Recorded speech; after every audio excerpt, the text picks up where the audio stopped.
of the Seattle Community Police Commission for our Wednesday, April 19 meeting. And we're going to go ahead and get started. I'm going to first do our land acknowledgement. The Seattle Recording Community Police, in progress. The Seattle Community Police Commission acknowledges that we are on the traditional land of the Coast Salish people, including the Muckleshoot, Suquamish, and Duwamish people past and present. And with humility, we recognize how much we benefit from living on their land and water. The Seattle Community Police Commission honors and lifts up these tribes, and we hope that with this acknowledgement, we will encourage authentic relationships with urban Native people and all Coast Salish tribes. And with that, we will take attendance this morning. We'll start with new Commissioner Lars Erickson. He is not here today. It's an excused absence, and we look forward to introducing Lars Erickson at the next meeting. Next is Reverend Patricia Hunter. Present. Good morning, Reverend Hunter. Morning. Suzette Dickerson is not present right now. New Commissioner Lynn Wilson. Present. Good morning, Here. Lynn. We will be introducing you soon. Okay. Congratulations. And new Commissioner Raven Tyler. Present. Good morning. We look forward to introducing you soon. Commissioner Mary Ruffin. Not present. Commissioner Reverend Walden is present. I am present. Joel Merkel is present. Commissioner Joseph Saya.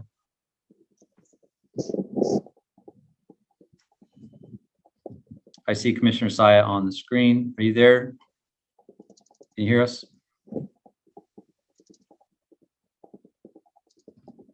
Commissioner Saya? I see him on the screen.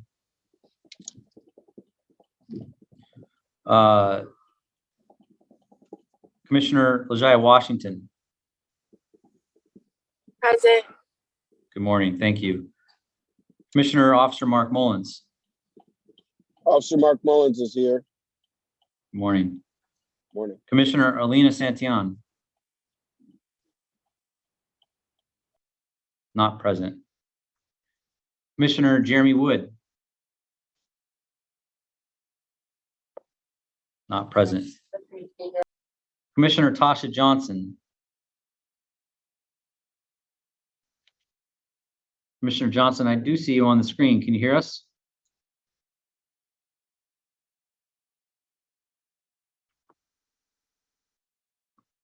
And Commissioner Johnson has not responded, but I see you on the screen. If you're a commissioner, it would be really helpful if you could turn your cameras on and just acknowledge at least that you're here for now. And I see Commissioner Suzette Dickerson has joined us. Are you there? Did you just say Tasha Johnson? Yes, Commissioner My Johnson. computer was frozen. Yeah, Oh. and it just unfroze. Got it. Good morning. Thanks for being here. Good morning. Commissioner Suzette Dickerson. Present. Good morning. Thank you. Commissioner Erica Newman. Present. Good morning. Okay, let's see here. I don't think anyone else has joined. Commissioner Joseph Saya, can you hear us? I can hear you. I'm present. Okay, good morning. Thank you for being here. So the first item this morning is to approve our draft agenda for today's meeting. That was circulated via email last night. Unless there's any, well, first, are there any amendments to the proposed agenda?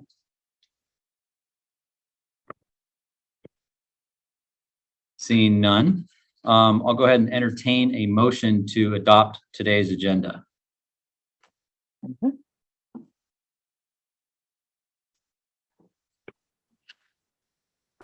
I move that we adopt today's agenda as presented.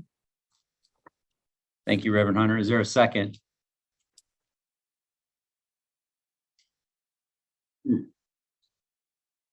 A second. Thank you, Commissioner Lynn Wilson. There's been a motion and a second. Are there, I'm going to go ahead and take any objections. Are there any objections to adopting the agenda as it was circulated?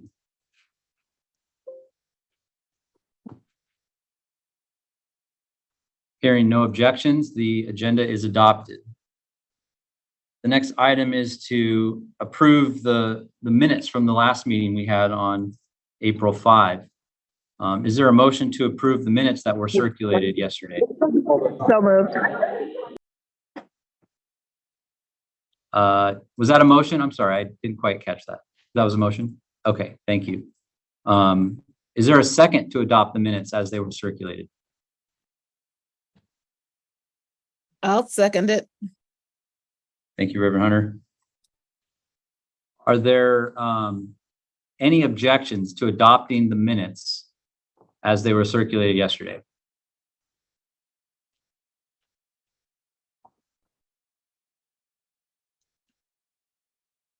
Seeing none, the minutes are adopted.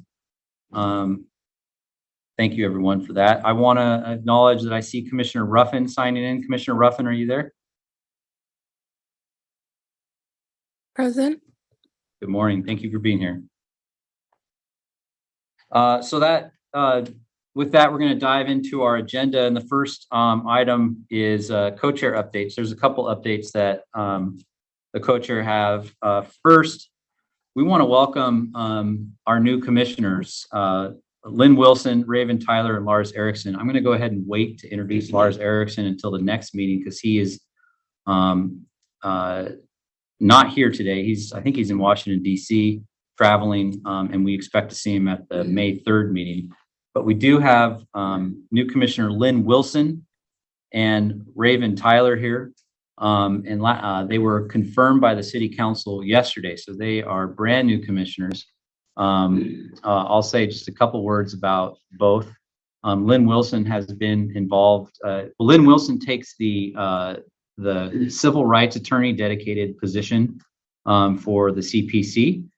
She has been a attorney practicing in the area of civil rights for several decades, I think at least 3, and she's been involved in police accountability, policy issues, and legal issues for about the same amount of time, and brings a wealth of knowledge and experience to the commission. And we're very excited to welcome Lynn Wilson. And I'll go ahead and give the floor to new Commissioner Wilson to offer a few remarks and to welcome her to the commission.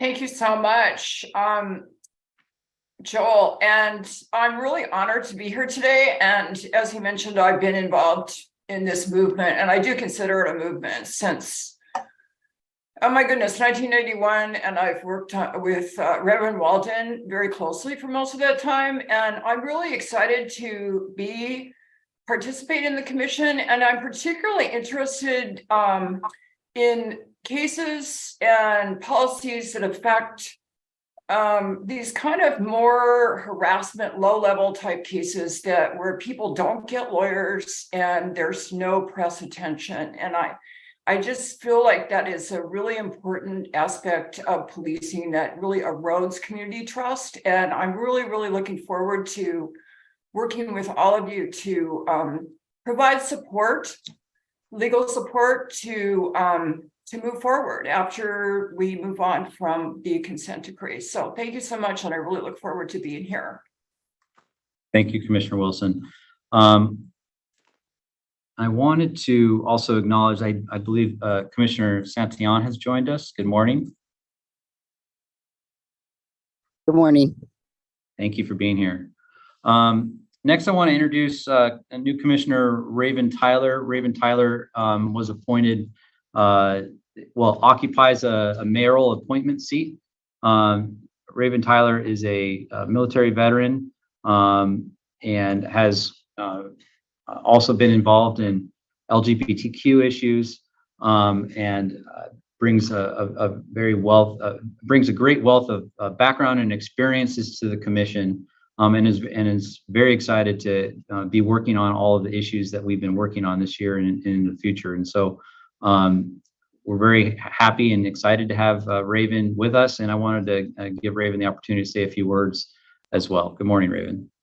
Good morning, everyone. I'm super excited to be here. Thank you for that introduction, Joel. As he mentioned, I am a military vet. I was in for about 8 years or so, and I have a background in advertising, public relations, and public policy. And I'm excited to use all those things to get to work and get some things going. But yeah, I'm excited to be here, and I'm excited to work with all of you. Great.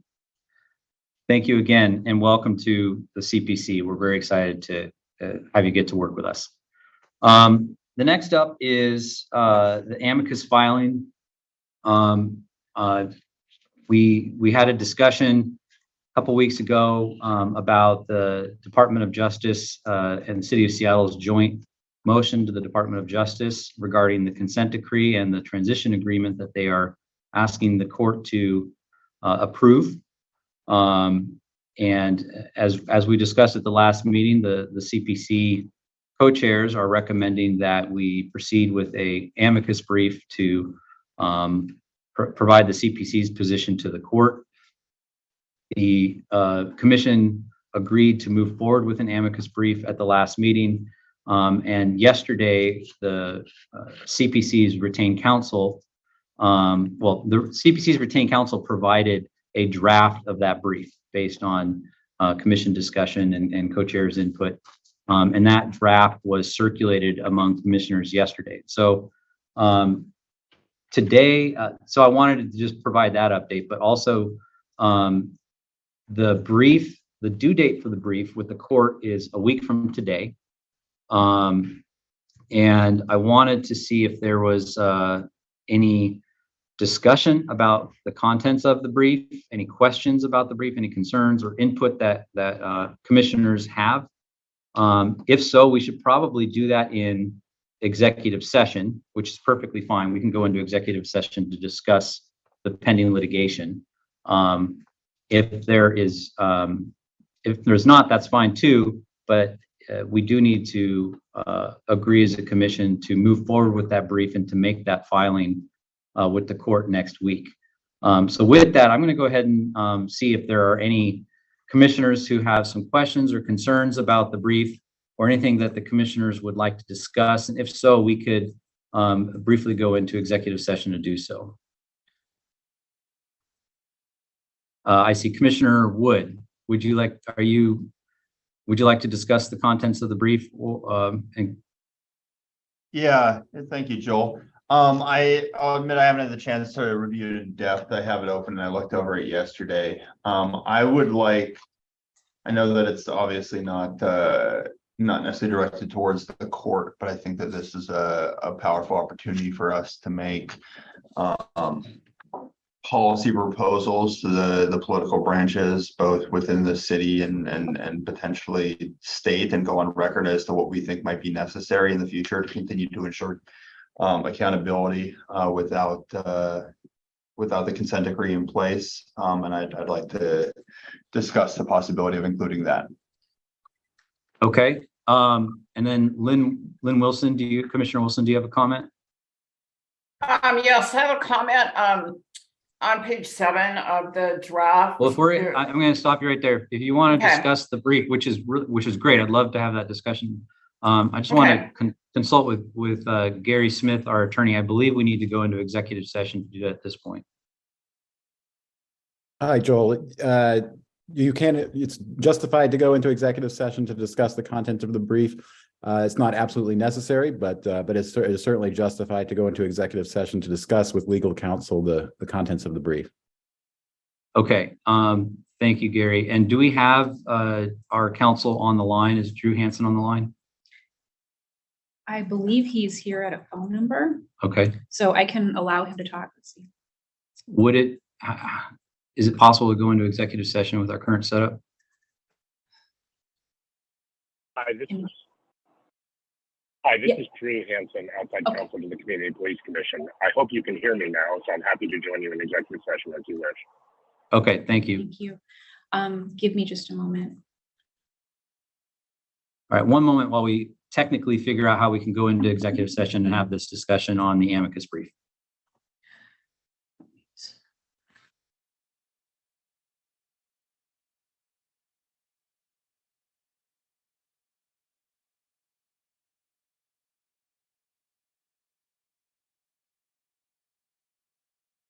Recording stopped. Kelsey, are you there? Yes. Can we put them in a breakout room without the recording? We cannot. We're on a webinar. So if we were in a meeting, we could, but there's really no way to to separate the audience from the panelists at this point. Is there a way to create a separate Zoom link that everyone could leave this meeting and go into another Zoom meeting and then come back? Yeah, you could create a different meeting if you wanted to. It might need to be on a different host account because sometimes you can't. Yeah, Felicia's. CPC. I don't know how this works. I have no idea how this works. Kelsey, we have a second account. Is there a way for you to log into that for us and move? Okay. Um, Are you comfortable doing that? Okay. Yeah, okay. Okay. All right, is well, that meeting already scheduled? No. Because if it is, you can just provide the link. Right. Okay, so we're gonna Collie, I think we could just do it. okay, so we're gonna resume the recording. Yeah. Mhm. Recording in progress. Yeah. Sure. Are we, can people hear me now? Mhm. All right, so I've consulted with my co-chair, and given the technical challenges of going into executive session and what we believe we're likely to discuss related to the brief, we're just going to have this discussion in an open session, thanks to Gary's advice. So we do have our counsel from Sussman Godfrey, State Representative Drew Hansen on the line. But we also, have all of the commissioners and the co-chairs. So we'll go ahead and start with Commissioner Wood. Thank you for raising your hand, and would love to hear what you have to say about this opportunity we have to file this brief. Absolutely. Thank you, Joel. And like I said, I apologize that I've only had some opportunity to review.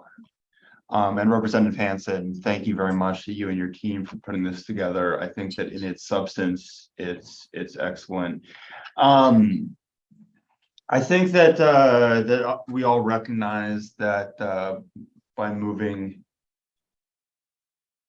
past the consent decree, there's going to be a lot more responsibility on our city council, on the city, on the SPD, in some ways also on SPOG, to continue to move forward in terms of accountability. I think that we've all, amongst other issues, identified the restrictions of the CBA, and I'm actually going to touch on that later in our complaint appeals update, where those restrictions have limited our work.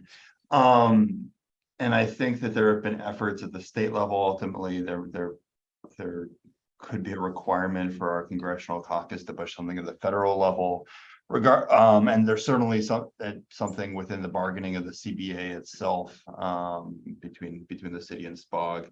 Anyways, I think that we have an excellent opportunity here, not only to comment on the past and this current step, but on what steps we believe are necessary from our political partners at different levels.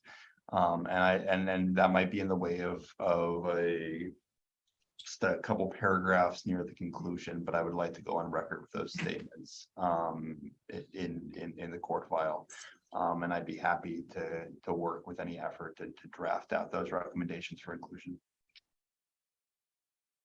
Thank you, Commissioner Wood. I want to be a facilitator and not add my comments, but I just want to agree with you. I'll step away from, thank you. I'll step away from the chair briefly to just say, thank you. I agree with you. I would love to work with you on that. And I appreciate that. I'll come back to the chair and then call on Commissioner Lynn Wilson.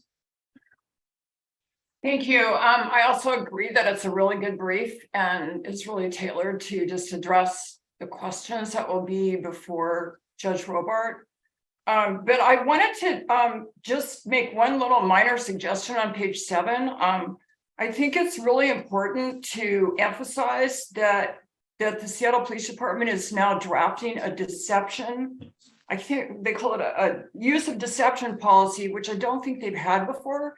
And if any policy highlights the potential for eroding community trust, it's a deception policy. And I just thought maybe there could be like even just one sentence added in there to just emphasize the fact that the CPC was not consulted about it. And it appears that it's just going to be placed into the manual. And it would be really great to enhance community trust if the commission was permitted to be involved in the drafting of that policy before it goes into effect. And I don't know, it probably would just take one more sentence on page 7. That's all I wanted to add. Thanks. Thank you, Commissioner Wilson. I'll step away from the chair again and add that I agree with you too. I think that's absolutely correct. The co-chairs saw the article in the Seattle Times last week about the new ruse policy at SPD. And knowing that the accountability ordinance authorizes or requires the CPC to provide input on changes to the SPD police manual, and that we did not have an opportunity to participate in the development of that policy, the co-chairs were quite alarmed. And I assure you that we've been doing work with staff and reaching out and having conversations with our accountability partners and SPD about what happened, why were we not involved in this, especially since the CPC was very involved in bringing this issue to the public's attention and pushing changes in this policy area after it became known that SPD engaged in that Proud Boys ruse back in 2020 or before 2020. Yeah, because we got involved with this issue after the gentleman committed suicide a couple of years ago about a ruse, he had been told that the person had died in the accident and the person had not, and that was before 2020, or it was before the top. So there is a line on page 7 that says the CPC had not had meaningful input into or consultation about this draft policy, and perhaps we can put a finer point on that, because Commissioner Wilson, you're absolutely correct. That is why that paragraph is there and why we wanted to bring that to the court's attention. That this is the process of the CPC advising SPD on policy, either changing existing policy or developing new policy, is built into the accountability system, and it didn't happen in this case, and that's a problem that the court needs to know about, and so that's why we want to include that information.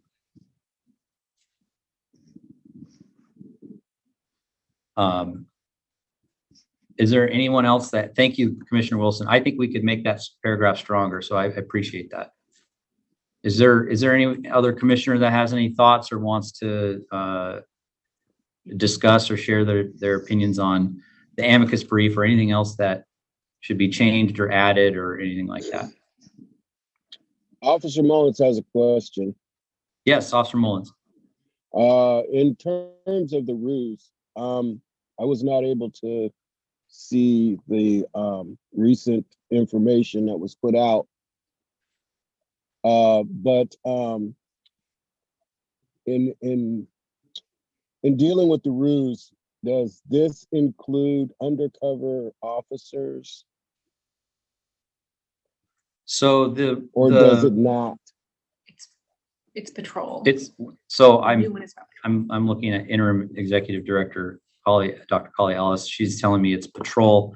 I will say, as far as the ruse policy itself, I'll concede that I haven't had time to digest the entire policy. What was more concerning to me in this moment was that the CPC was not consulted. And that's the issue that we're trying to address in the amicus brief, is a breakdown of a process that is established in the accountability ordinance, not the substance of the new policy itself, which is, so I understand, still a draft policy. Okay, I just wanted to try to get some understanding. Thank you. Yes, co-chairs would too. We look forward to having a conversation about this new draft policy in the coming meetings, because this is something that the CPC must be involved in.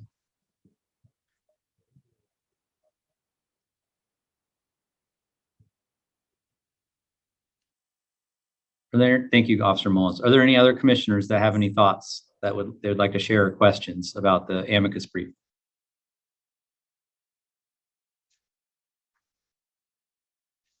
Okay. Well, seeing none, I'm happy to entertain a motion at this time to approve the filing of the amicus brief next Wednesday with the Federal District Court in substantially the same form as it exists today, which would give us some flexibility to include some of the edits that were just discussed. Is there such a motion? So moved. Thank you. Is there a second? Second. Thank you. Are there any objections to submitting to the court the amicus brief as in the substantially the same form as it's currently drafted?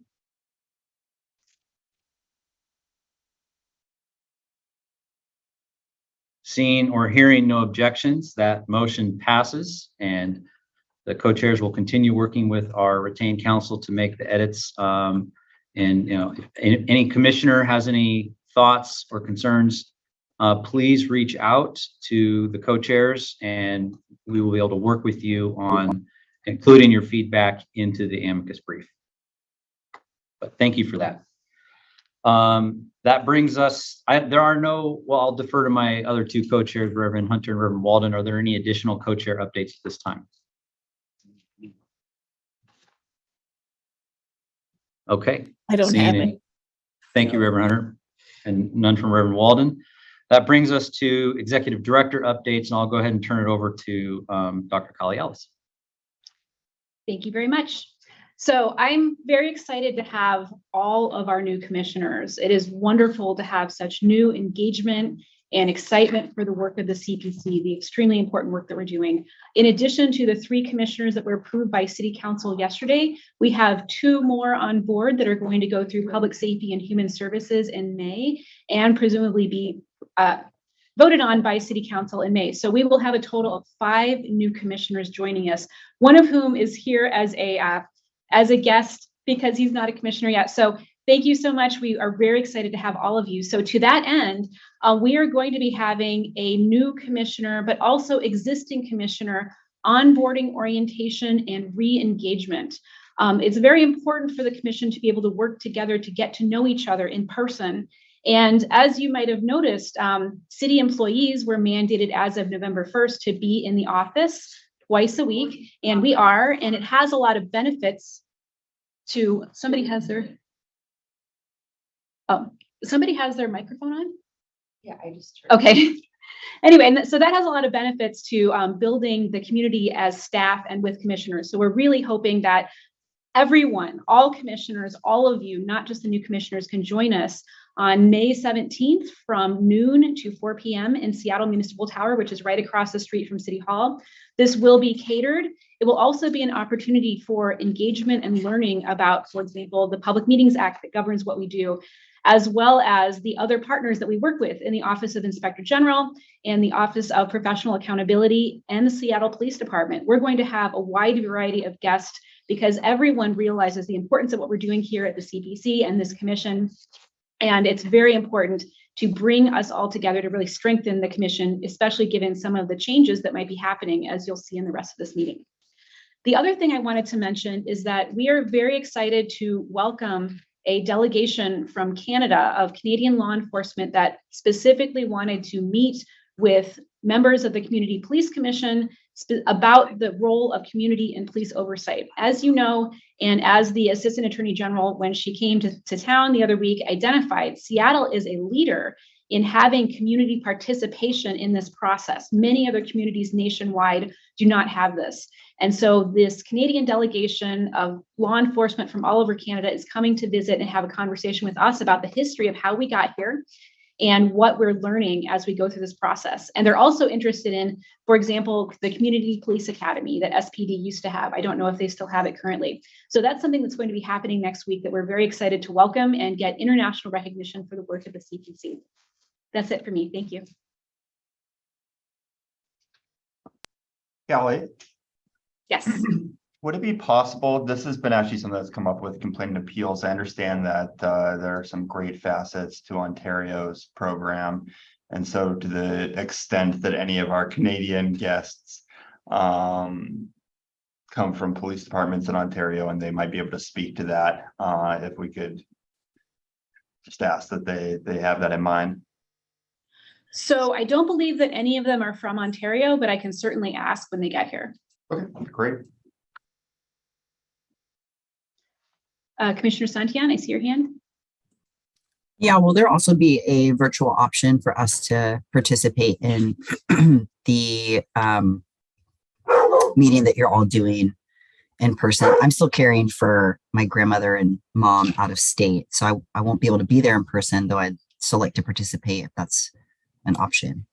Well, it's currently not set up for that. It's currently set up for in person, but that's certainly something that we can explore. So send me an email. I'm happy to talk about it with you more.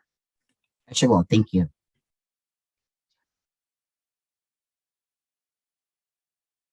Okay. Is that it? That brings us to work group updates and staff updates.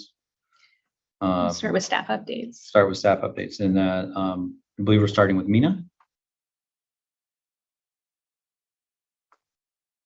You all hear me?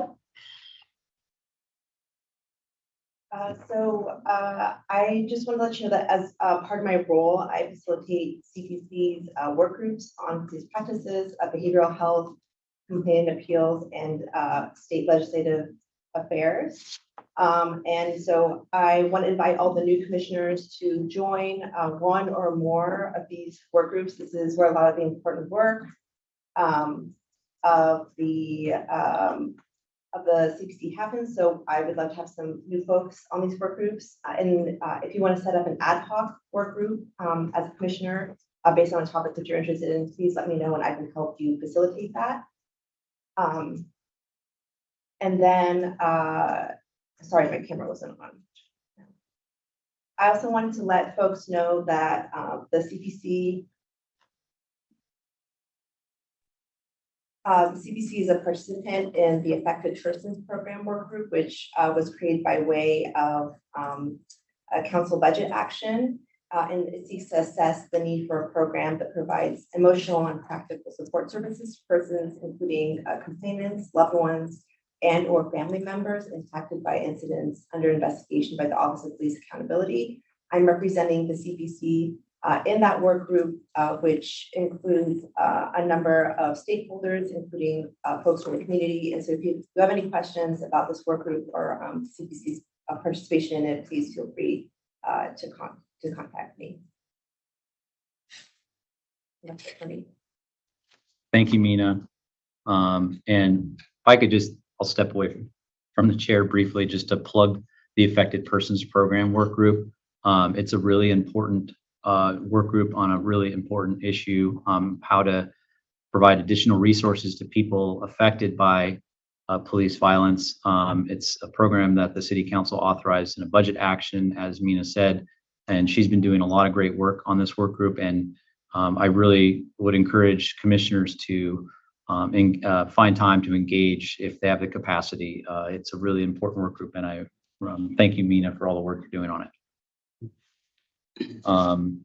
So that brings us to the work group updates, and the first up is police practices, and we'll turn to LaJaya Washington for an update. Tasha Johnson. Oh, Tasha, sorry. Tasha, Yeah. Tasha Johnson, sorry. Because my camera was messed up this morning, I'm not sure if LaJaya is on, but she was sick. She sent an email saying that she wasn't feeling well. So I don't know if she is here, but I will be doing the updates today. So thank you all for listening. Anyway, good morning.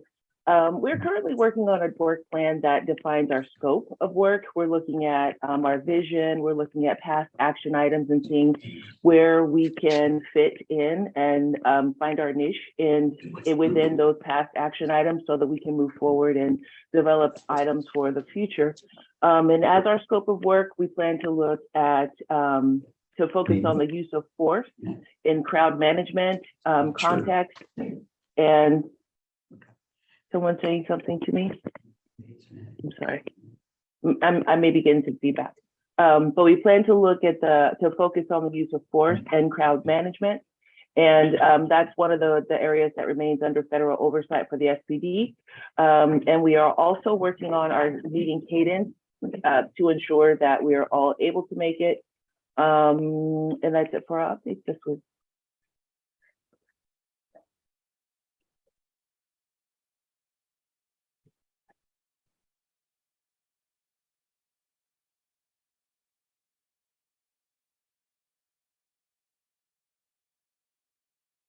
Can you hear me? Can you all hear me?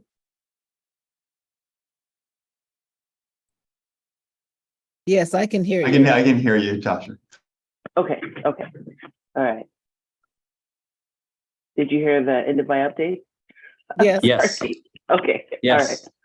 Then Thank you. Thank you, Tasha, for your work on the police practices work group. Thanks for the update. I'm not seeing any questions or comments on your work, but thank you for that work, and we look forward to the continued work of police practices work group. Next up is behavioral health. Erica Newman. Hi. Mina and I are scheduled to meet. Hello. Yep, we can hear you. You're scheduled to meet, and okay, do you have an agenda or any update for us at this point? We don't. We are. I am asking that if there's only me at the moment. If there's any other commissioners that would like to participate, please contact me or contact Nina. Wait a minute. What's going on here? We can hear you. I don't know. We can't really see you, but we can hear you. Yeah, I just see my name in big bold letters. Anyhow, Mina and I are scheduled to work next week. I've been pondering thoughts for the Behavioral Health Committee. I'm thinking something about a forum. Don't know yet any more details, but if there are any other commissioners that are interested in joining, please contact me. Please contact Mina, and we can go from there. Thank you. Reverend Hunter. I just wanted to know if they had a set day and time that they meet in the event a commissioner wants to meet with that work group. Police practices. No, that wasn't police practices. No, this was behavioral health. Behavioral health, yes. I'm sorry, let me correct. Behavioral health, we are meeting Fridays around noon. But if there's other commissioners that are interested in being part of the group, we can be flexible in working on a date that works for everybody else. Thank you. That brings us to, we have another question. Commissioner Santillan, yes. Yeah, not really a question, but since there are new commissioners here, is it possible to just, even if it's a copy and paste from somewhere, send out all of the work groups and describe what they do and when they meet? I know community engagement isn't meeting right now, but just to get more people, now that we have new commissioners engaged in those work groups. I know Erica was saying that she's the only person. I don't want to be the only person on a work group either. Right. Like that's a lot of work. Yep. So if it's possible to send that out, that would be great. There might even be people that might want to shift around a little bit. Yeah. Yes. So all of the commissioners, the new commissioners were just voted on by full city council yesterday. And so I will be reaching out to them today. I wanted to get through our meeting first. I'll be reaching out to them today with more information about the work groups, the expectations of the work groups, all of that. And that will also be a very important part of this onboarding process that we're doing again on May 17th, talking about what the work groups have been able to accomplish in the past and what they can look like going forward with our new commissioners. Thank you, Commissioner Santillan. And I might as well just stay with you because I have you listed for the community engagement update. I heard you just say that it's not currently meeting. Do you have any update on plans to meet or schedule to meet or what the agenda or priorities are at this point? No, I defer to Felicia what the priorities are, but it also sounds like my emails are not going through. I'm looking back at my own email and see emails from Felicia, but it doesn't look like mine are getting to her or Mark. So I will reach out to IT. I still have that number from when I was locked out of my email. But just as far as community engagement goes, also, like, if I'm going to be the only commissioner on that work group, I don't want to. That's it. All of our work groups are a lot, and I'm sure Erica can speak to that too. But it'd be great to have someone else that can actively be on that commission. Felicia, I'm just going to follow up on if she's in the room. I can't see her, but I'm just going to follow up on my personal email and see if that goes through. Okay. Yes. I haven't received any emails, so I look forward to hearing from you. Okay, that's good to know. I've also sent some to a couple of other people. So if you have not, well, you wouldn't know because you didn't receive it. So I'll figure that out, but I'll just respond via my personal one, Felicia. Thank you. And Commissioner Mark Mullins is also on the community engagement work group with you, Commissioner Santillan. So you're not the only one on community engagement. Who's that? I haven't. I will also volunteer to. I've been working with Felicia for the last 2 years as a helper because there was nobody else to help stepped up, and so I stepped up and I've been working with her ever since she's been here. There was a while there that we weren't meeting at all, and that was Right. after Shailene and Nia left, and then there was a gap of time where there was no engagement with commission, or at least I didn't receive any engagement about picking up that meeting. I know Mark had volunteered to be on that work group, but I don't know if Mark's getting. Mark, I'll let you speak for yourself. Yeah, I've never left that committee. The last meeting that I attended was the Rainier Beach meeting, and I haven't seen anything since then. Well, this is, thank you. Go ahead. Sorry. No, I was just gonna say, it sounds like Mark's not getting emails either then. Because I know Felicia has sent them out, just my responses aren't going through. So Mark, are you not receiving, we can take this offline, but it sounds like maybe Mark's not getting those emails too about committee meetings. Yeah, I'd be glad to come to any of them. I'm Okay. still in. Great. Well, thank you guys thank you everyone for your willingness to serve on the work groups. The work groups are a lot of work. I do encourage commissioners to, if you can, serve on more than one work group, or at least have one work group be a lead work group, and then maybe tag along on another one just to provide an extra voice and perspective. The work of the work groups is really the heart of what the commission is doing on policy. So thank you for all the work you're doing on the work groups. They are getting back and going, as we've been hearing in these updates. Did you do complaint? I'm about to do complaint and appeals. But I just wanted to acknowledge Commissioner Santillan's point. So thank you. And that does bring us to complaint and appeals. And I understand Commissioner Wood and Commissioner Ruffin have some updates for us. Thank you. And Mary and I just touched base. I can give an update and she can chime in if there's likely something that I'll forget. We had a meeting with Mina yesterday that was very fruitful, and so I just want to thank Mina for all of her work towards that. A few pieces. One, the affected persons program has already been brought up, and we look forward to potentially being involved in some of the policy parameters of that as to who is eligible, who determines eligibility, things of that nature, whether it's retroactive. I know, as we all know, we've had some affected persons who lost loved ones to police in the past and have been seeking relief. So we're hoping to be part of that conversation. As to appeals themselves, we're continuing to explore some things with the OPA. We're meeting with their complainant navigator soon. They received a number of community recommendations some years ago. We're looking to see how those were or were not implemented and where we can push for their implementation. Beyond that, we have found ourselves a little stymied, as I mentioned before, by the CBA. The CBA imposes what appears to be a pretty strict deadline on the review process that can only be extended at the initiative of the officer, and neither by the OPA or the claimant. And we think that's something that's a limitation of the CBA that we're hoping to address.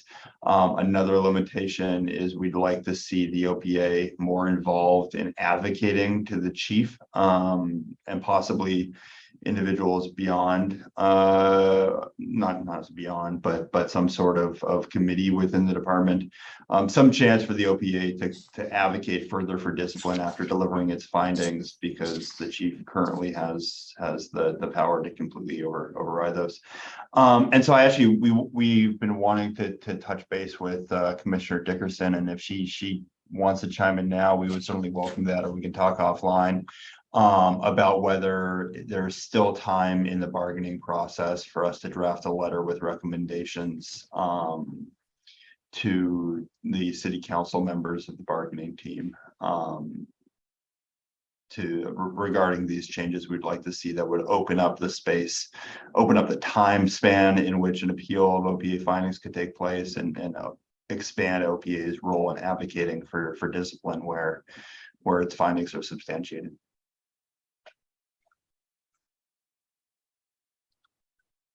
Thank you, Commissioner Wood. Commissioner Ruffin, do you have anything to add?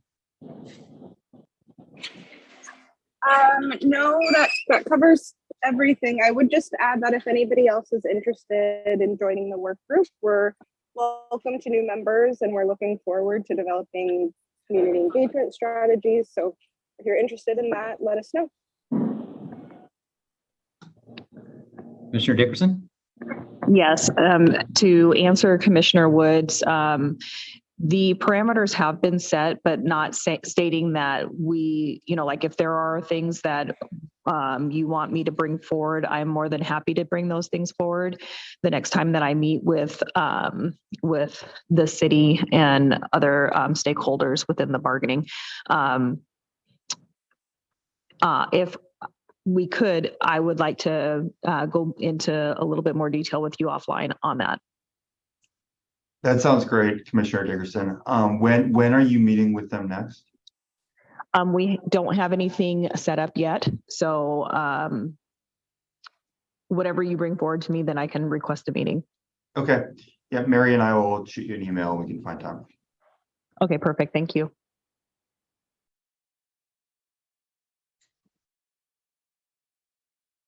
Thank you, everyone, for all the work you're putting into the work groups, and thank you especially to Mina for all the work you're doing on getting them going again. This is, really critical work of the commission, so thank you. That brings us to the legislative update, and so I'll turn it over to Kali. Well, it's pretty short, as you've probably noticed watching the news, that everything's going through the budget right now. That's really what the legislature is focused on. There are much bigger topics that they're trying to tackle. However, a lot of the bills that we were following that you all voted on in January have effectively gone away in some form or another. Some of them have been in part absorbed into the budget. For example, Representative Street's bill on improving traffic safety is now there's $750,000 in the transportation budget that is going to address part of that, which is grants to nonprofits to reduce the potential for encounters with police for non-moving violations. But this was a really big priority for us at the CPC. I know that Commissioner Wood had drafted an amendment, which I shared with the sponsor and other folks, but that ultimately did not go forward. To the extent that there continues to be a lot of interest in that bill specifically, that's something that we would like to work with our partners and other engaged organizations to make sure that there's more activity on that bill going forward and more momentum.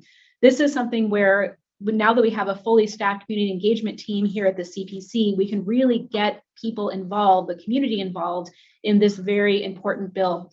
However, other bills such as qualified immunity and then Attorney General investigations reform and an independent prosecutor bills have unfortunately kind of disappeared in this process. So I would suggest, to the extent that we as commissioners and the CPC want to move forward and take an active role in what's going to happen with these bills and others in the 2024 session, the time to start that work is going to be around June. So the State Legislative Agenda Work Group, in some ways, our most important work is going to start over the summer. And so I encourage everyone to join us in that work.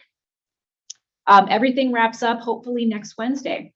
And also, please, I have updates every single week on our Twitter, on our website, that you can follow along with at least what our priorities are in a given week. Thank you.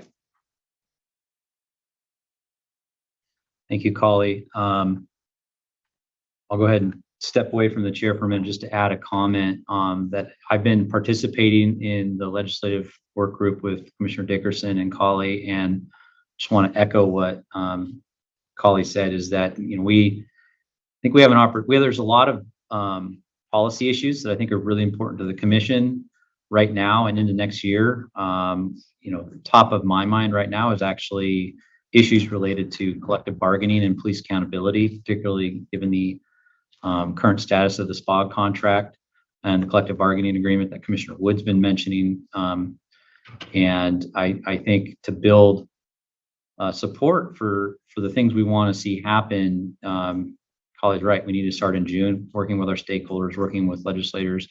Last summer, you know, it was more difficult to get some of that work done with some staff departures, but we're fully staffed. We have a lot of new commissioners, a lot of active commissioners. And so I think this summer and fall is going to be an opportunity, and I'm really excited about us taking advantage. So if there is anyone that wants to participate in the legislative advocacy work group, we'd love to have you. And Collie, as mentioned with after Commissioner Santillan brought up earlier, we'll send out an update on the current status of the work groups, when they're meeting, along with any other relevant information towards that. So that's my plug. Thank you, Collie. Are there any other comments or discussions or questions related to the work group updates? I have a comment or question about Jeremy. We was talking about the CBO and that maybe the complainant's appeal, some of that might have to be bargaining or that type of, and I just wanted to know if you could just give a little bit more information about what that looked like if we were putting in another request, put something on the table. Of course, Reverend Walden. The biggest point is that the OPA is currently limited to 180 days in which to provide its recommendations. And the nature of the OPA's current process takes essentially all that time. Once that window has expired, which is set by the CPA, there can be no further recommendations for discipline from OPA. So essentially there's no space within that time frame for an appeal to take place and still be able to lead to a recommendation of discipline. Well, is that because sometimes the officers don't always show up or participate in the beginning at the onset of the 128 days, 180 days? Well, our understanding from OPA is that even when there is participation, their process still takes pretty much all that time. So it seems like without extending the days, extending the 180 day time limit out, some ways, then it will never be any way for the appeal of the complainant's appeal process to work. Yeah. Yep. So, wow. And does the council, I mean, because it was a recommendation, the ordinance came from the council, does the council understand that? What's yeah, no, Reverend, it's the CBA that sets that limit. Right. Yeah. But the council made the recommendation. I mean, they set they set that up to set up for the appeal. The complainant's appeal came from the council. See. No, that's a great point. Yeah, no, I don't frankly know if council is aware of this issue. Okay, and that's what we'd like to work with Commissioner Dickerson on, making sure that all the council representatives of the bargaining table are aware of. Right, the limitations. Okay, thank you. Yep. This is Officer Mullins. Can I say something? Yes, please. That very issue was negotiated in contracts. We understand that, right? Right. Understand that, Officer. Yes, I do. Okay. Thank you. Yeah. That's the whole point, right? Yeah, right. We understand that. And so, yes, so I think the council, should know that also, so they can have that understanding. So it look like if we hit a big wall in doing this, it's not because we didn't try. It's because of something else that was already, part of the negotiation. So that means that piece there needs to be looked at, and they may not give an inch on it. Who knows?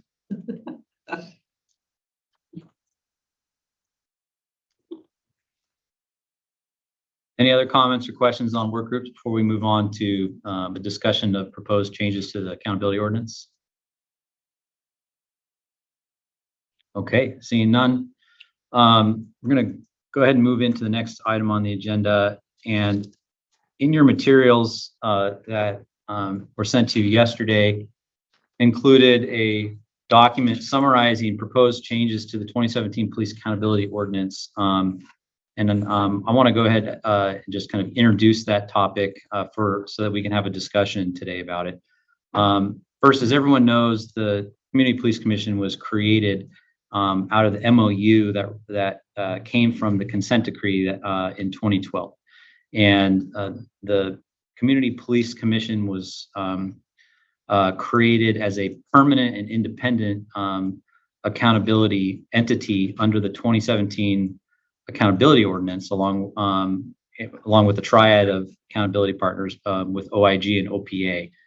And the Accountability Ordinance, for folks that remember or were there, involved a lot of amendments, a lot of drafting, a lot of back and forth. And over time, it's become apparent that there are some technical tweaks or some other tweaks to the ordinance that would make it easier for the CPC to not only fulfill its obligations and mission under the accountability ordinance, but also make it more accountable and responsive to the public and easier to do our jobs.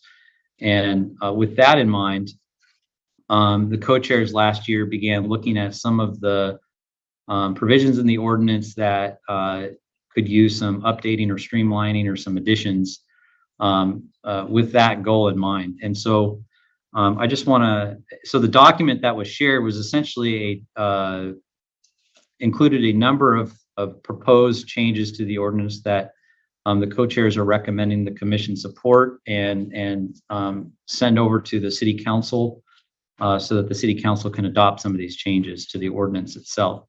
By way of background, the way the process was, co-chairs had a number of discussions on some of the things with the ordinance that could be improved. From there, we worked with several folks that have been involved with the original drafting of the ordinance, including folks like Lisa Dugard and past co-chairs of the commission. We've worked with staff who work with the ordinance on a daily basis. We worked with our partners, OPA and OIG. And so, we've had a fairly robust process of developing some of these provisions. We've also talked with our, counsel at the city attorney's office and some staff at other city commissions, just to see how some of this stuff works for them. So that was the process and the reason we began down this road. And this is what we've come up with for some ideas that we think would would improve the ordinance and improve the ability of the CPC to do its work. So with that, what I'd like to do is go ahead and kind of review the changes in this summary document that I created in this table, and then open it up to discussion and questions, and then go from there. So just starting at the top, the first change is to create the position of a deputy director on the staff level of the CPC. And really, there's kind of two basic reasons that we believe this is important to do. The CPC's executive director's job is a very important job. It has a lot of responsibilities. A lot of them are outlined in the ordinance itself. And it is a challenge for one person to do that job effectively. The other issue is when you have an executive director who is not available for whatever reason, it's important to have a deputy there who can assume the responsibilities of the executive director and also assist the executive director in executing those authorities. Additionally, it would be helpful to point out that one of the goals of the accountability ordinance when it was enacted was to create parity among the accountability partners, OPA, OIG, and CPC. That's why, you know, the EDs, the directors of each entity have equal pay. And we are meant to be part of a three-legged stool. OPA and OIG have deputy directors, CPC does not. So that is the first change that we're, or at least the first change in this table that we're recommending. I don't know if it makes sense to stop there and see if there's any discussion on that, or if I should just go through all of the changes and then have a discussion at the end. Does anyone want to raise their hand and say they have a preference one way or the other? What was the option? I think I'd like you to go all the way through. Go all the way through. Commissioner Santillan, I was offering to go all the way through and then have a discussion at the end, or just have discussion after each provision. I think unless there's an objection, I think I'll just kind of go through it and then we can have a discussion on everything at the end. That might be the most efficient way to do it.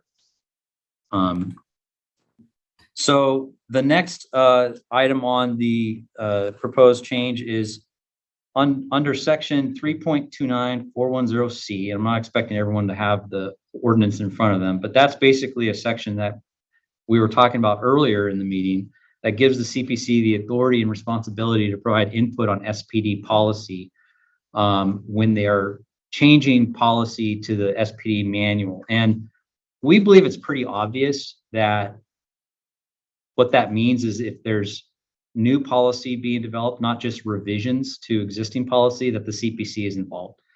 And this came about actually last week when we read that Seattle Times article about the proposed new policy to ruses.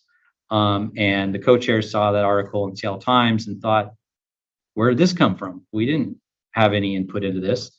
And the concern is that there may be an interpretation that because that's a new policy and not a revision to the SPD policy manual, that it doesn't necessarily apply. Well, we don't think that's what the statute was meant to do. We don't think that's actually what it says. But just to make it crystal clear, we wanted to add the language or the creation of new policy to that section of the police accountability ordinance. So it's crystal clear that revisions of policy and new policy, all policy, goes through the CPC for input. So that's that change. The next change relates to establishing qualifications for the CPC executive director. As everyone knows, the CPC executive director, with the CPC being an independent commission, is selected by the CPC and confirmed by the city council. The director for OPA and OIG are selected by the mayor and confirmed by the city council. And this is another scenario where we want to make clear what the expectations of the executive director are, and also to bring us into parity with OIG and OPA. Both OIG and OPA have sections outlining what the qualifications for their executive director are. The CPC section in the accountability ordinance does not. So what we propose is essentially borrowing the language. We're not creating new language, but borrowing the language from OPA and OIG to provide some basic qualifications for the CPC's executive director, which we believe will strengthen the role of the executive director, clarify expectations, and help bring us into parity with OPA and OIG. The next change is to improve the process by which the CPC may remove its executive director for cause. The prior process or the existing process is cumbersome and could lead to some challenges. What we are proposing is that the ordinance currently establishes the co-chairs as the executive director's supervisor. So from an HR perspective, the co-chairs review the ED's performance and supervise the ED's work at the commission level. And to the extent that there is for cause for removal, the co-chairs, the current process has the co-chairs go to the commissioners, and the commission then takes a vote in public, which can be a challenge for the commissioners, for the ED and the co-chairs and the commission as a whole. So the process that we are recommending to tweak it would be for the co-chairs to make the decision, and that if there's disagreement with that decision, the ED may voice an objection and request the opportunity to be heard in front of the commissioners in an executive session, to have that discussion and to include the ED in that discussion. So the co-chairs, the commissioners, the ED would all have that discussion in an executive session at the ED's request. And then if there was any commissioners that were concerned or disagreed with the decision, they could force a vote, and that vote would then happen in open session, and it would be a majority vote. And this is based on some feedback that we've received from several commissioners in the last few months about the existing process, about including the ED in part of that. And so this is acknowledging that. The next change would relate to clarifying the co-chair supervision of the ED. The ordinance itself makes it very clear that the co-chairs are the supervisor of the ED, but there's some additional sections related to the ED's responsibility that are vague. And we just wanted to make it clearer that the ED exercises their authorities and responsibilities in consultation with and supervision of the co-chairs, who of course are subject to the commission. And one thing we looked at is we knew that when the accountability ordinance was drafted,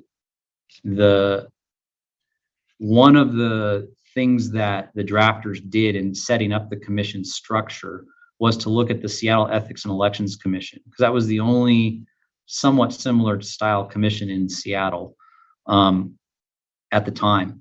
And their language uses, quote, under the supervision, well, I don't have the exact quote in front of me. It's here it is, in consultation with and under the supervision of the co-chairs. And so what we're doing is proposing just taking the language from the Ethics and Elections Commission ordinance and using it in ours, because we think that makes it a clearer understanding and expectations between the co-chair, the executive director, staff, and the commission. Try and speed up a little bit. The next one is to reduce the size of the commission from 21 to 15. There's a couple reasons for this. One, just a little history. The commission was initially established with 15 members out of the MOU following the consent decree in 2012. The commission, in 2017, there were several other commissions that were expanding. And one thought was that maybe it made sense for the CPC to also expand. So the CPC went from 15 to 21. But since then, there's been a struggle to have commissioner engagement, to have every commission position appointed and filled. And there's been overall, I think, generally less productivity. And this is not just coming from me. I've been on the commission for maybe a year.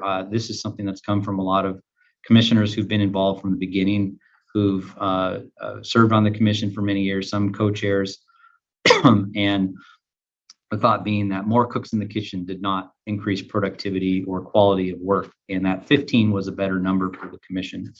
And in the process of reducing the number of commissioners from 21 to 15, I just want to make clear that no one would be removed from the commission. To the extent that there are commissioners in excess of 15, every commissioner would continue to serve. And then it just that whenever a commissioner left, for whatever reason, until we get to 15, those commissioners would not be replaced. The other intention with doing this is to ensure that each appointing authority the CPC, city council, and mayor each have an equal number. Right now, each appointing authority has 7, and this would reduce each appointing authority to 5.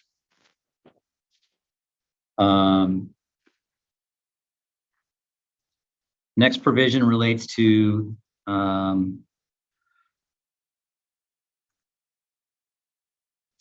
clarifying the authority to remove a commissioner for cause. So this relates to the independence of the CPC. The ordinance and the bylaws actually, which borrow from the ordinance, use somewhat confusing language where it says in one sentence, essentially the CPC has the authority to remove its own commissioner. But then the next sentence in the ordinance says any commissioner that's removed has to be confirmed by the council, which removes some of the CPC's independence because it forces the CPC to be beholden to the council. So these are conflicting provisions in the ordinance, and we're recommending that we clean that up and make it clear that the CPC does not need to seek confirmation from the council if it chooses to remove a commissioner for cause. And we believe that was what the original intent was, but the language was not, in our view, artfully drafted. So this seeks to change that. The next change relates to, this is an earlier section kind of explaining the overall role of the police commission at the kind of beginning of the ordinance, where the existing language says the CPC's role is to help ensure public confidence in the effectiveness and professionalism of SPD and the responsiveness of the police accountability system. And this change was actually driven by staff recommendation. The point that is made is it is not the CPC's job, or should not be the CPC's job, to ensure public confidence and effectiveness and of the professionalism of SPD. That's not our job. That's SPD's job. Our job is to ensure the responsiveness of the police accountability system and public concerns by engaging the community, develop recommendations, so on and so forth. So the proposal here is just to delete from the ordinance the words public confidence in the effectiveness and professionalism of SPD, which just makes it clear that we are an oversight entity. SPD's job is to provide public confidence in their work. Our job is to provide public confidence in the oversight of SPD. So that's that change. There is finally a couple more sections. The last change in the ordinance itself that this recommends is there's a section that currently requires the CPC to assign at least one commissioner to represent each city council district and regularly engage the people of that council district. And what we've heard from commissioners past and present is that this is not really a responsibility that's feasible. It's never been feasible with a volunteer commission. If we had full-time paid commissioners who this was their job, that might be something that could be done. But really the responsibility is too significant for volunteer commissioners to do that. Commissioners are still expected to engage with their communities, but to be responsible for essentially being a quasi city council member is unrealistic. But the work of community engagement should be through the community engagement work group. But individual commissioners should continue engaging with their own communities. So the proposal is to remove the council district requirement of that. Final two changes relate to stipends. As everyone knows, the city ordinance of 2014 created the opportunity for commissioners to claim a stipend to the extent that they incurred a financial hardship for their participation in CPC work, which, as Kali has mentioned, is an expectation of 10 hours a month. We have 2 commission meetings a month. We have work group meetings. And to the extent that you participate in that work and incur a financial hardship, you should be entitled to a monthly stipend. And this recommended change just adds an attendance requirement to that, so that if you want to request a stipend, that's great. but you need to have attended and participated in the work groups and the commission meetings. And then the final recommendation with respect to stipends is the co-chairs have the opportunity to request the same stipend as commissioners. However, the ordinance puts significant responsibility on the co-chairs, and which often involves far more than 10, usually more than 20 or even sometimes 30 hours a month on co-chair responsibilities. So this would recommend a slightly higher stipend, an additional co-chair stipend essentially for the work that co-chairs are expected to do. Okay, so I've gotten through the summary document. I know folks, and we sent this out yesterday. I'd love to have a discussion on what folks, where folks are with some of these things, and hear some feedback, some concerns, some thoughts, some, anything. So I see Commissioner Wood. Yes, go ahead. Thank you. Yeah, just I guess kind of some popcorn thoughts as I go down through this. I'm concerned about the removal process. I'm concerned about the constitutionality of the removal process for the executive director. And I'm sure that the city attorney has weighed in, but I am still worried that this potentially appears to sidestep the ED's Loudermill rights. So I would suggest changing the improved process to allow the co-chairs to recommend removal of the ED, followed by the ED's opportunity to object and request a hearing. And then I think that there needs to be an additional step for the co-chairs to confirm the renewal following that hearing, so that the Loudermill is not taking place after the decision is already settled. Even though I understand that there's the commissioner opportunity to object, but it does still make it look like the decision will have been made. In terms of reducing the size, just I actually drafted the ordinance on behalf of the OCR commissions that's referenced here to increase to 21. And at that time, we did identify a need for increased size and increased autonomy in appointing our commissioners. I think the concerns here are laid out here are very valid, and I've seen them play out across other commissions that also underwent that size change. So I think this makes sense. I just want to put this out there, and I'm not pushing for it one way or another. Just that there may be circumstances in the future where we have 15 and everyone's actively engaged, and we could use some more assistance. So I wonder if maybe allowing the CPC, creating a default size at 15, and allowing the CPC to maybe vote by supermajority to expand rather than removing that option altogether. I would defer to the city attorney on this, but I have the same Loudermill concern regarding the removal of commissioners, given that we have the availability of a stipend, and it is for cause. I would imagine that there may also be some rights to a Loudermill hearing there. I like the change of wording, taking out public confidence, because I agree it makes it look like we're acting as PR for the department. Otherwise, I think all the changes look good and make sense. Commissioner Hunter, do you mind if before I call on you, answer a couple of questions from Commissioner Wood?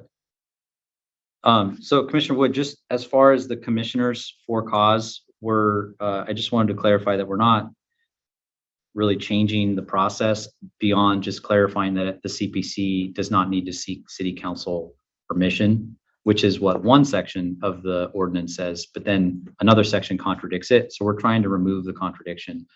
I also want to speak to for cause briefly, because that relates to both the ED and the commissioners. For cause for commissioners is actually defined in our bylaws, and which we're going to get to next. And it's really simple. It relates to attendance. Basically, if there's more than 25% of meetings that are absences without an excuse, that's for cause for removal.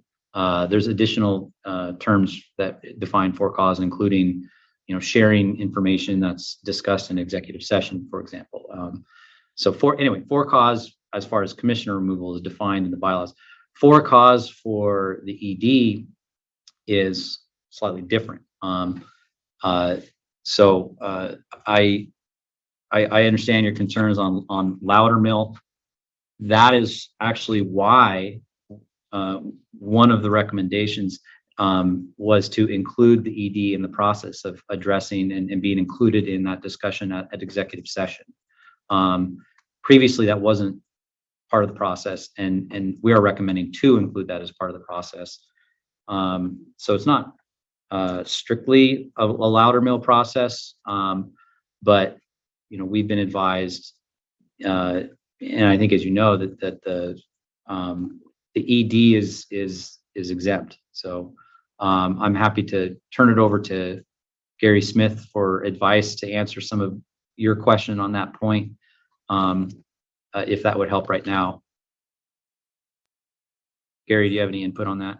I think I would also just stress that these are just recommendations to the city council, and these any legal concerns will be further addressed in the legislative process. So if the commission wanted to approve the structure as it's been presented, then you could include a caveat that provided that any Loudermill rights of the executive director or commissioners are adequately protected in consultation with the city attorney's office, something to that effect.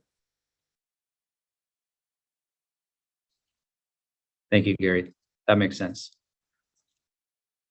I see Commissioner Wood nodding his head. Reverend Hunter, thank you.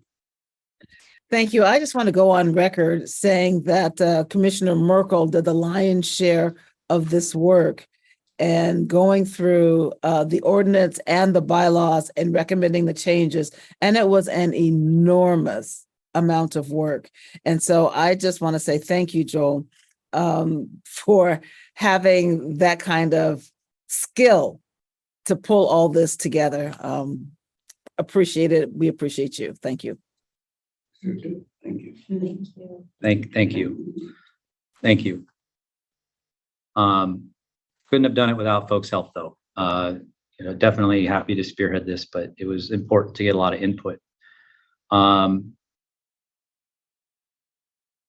there any other folks that have any thoughts or additions? Commissioner Wood, your thoughts are very well taken and appreciated. Is there anyone else that has any other thoughts or ideas about some of the changes? Yes, Reverend Walden. I'd like to speak to the idea of going back to 15, because when we started, we had 15, and then we thought that, the Human Rights Commission was also on the same page, that was going to 21 would help us get the work done, and we was all excited about that, and so we've seen over time that has not happened. I mean, the work didn't. Actually, we in volumes of work, we got a lot more work done when we had 15 in volumes of work than we did now. And so I think that just think about going back to 15 would be manageable. And that's all it is. So I really, really support that.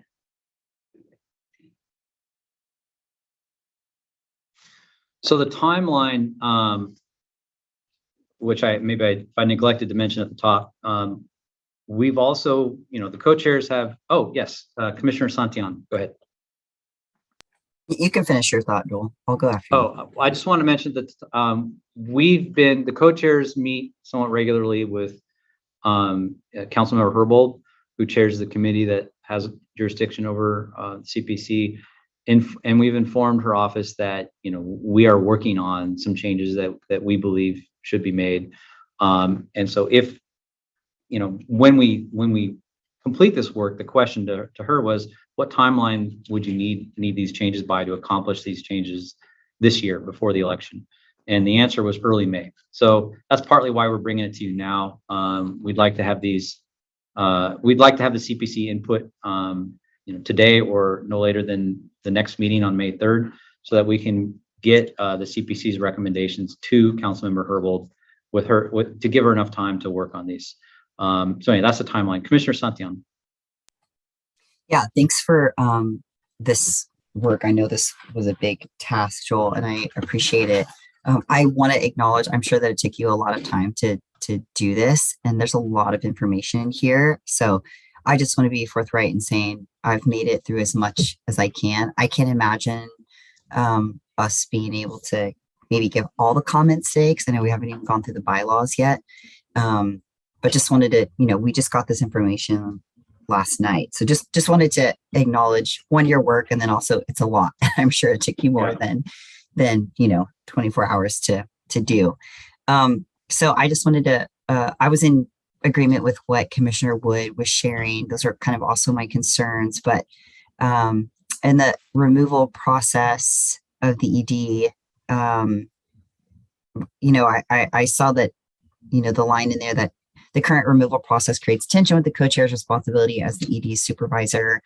I would hope that in a healthy dynamic, it wouldn't create tension, but that as a full commission, we should still be a part of that process in the removal of the ED. And I guess what my hope is in saying that is that if there are future issues with the executive director, that we're able to have a conversation and an executive session with everybody in the room of like, how can we all use the resources that we have to support the ED? I love that there is an idea to add a deputy director. I personally have thought that the ED role was always too big, always for one person. It just requires so much. And so I was excited to see that, but just in my opinion, I still think that removal process, where it says a vote of the commission is not initially required, that makes me uncomfortable. I would really like for the full commission to be a part of that. I guess this is the same. Oh, the clarifying co-chair supervision of the ED, I think is the next section. Again, kind of to the similar point, just hoping that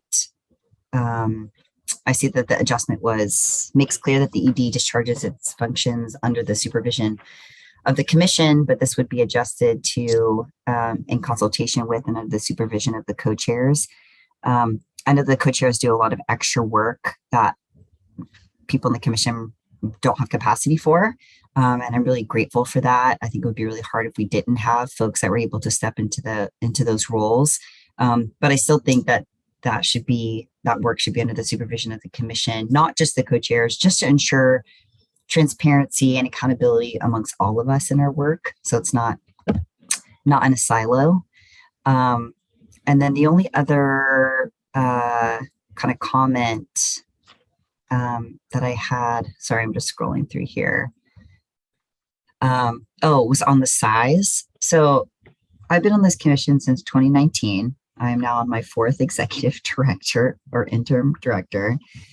My experience has not been that size has led to more vacancies, less contribution, and greater commission engagement issues.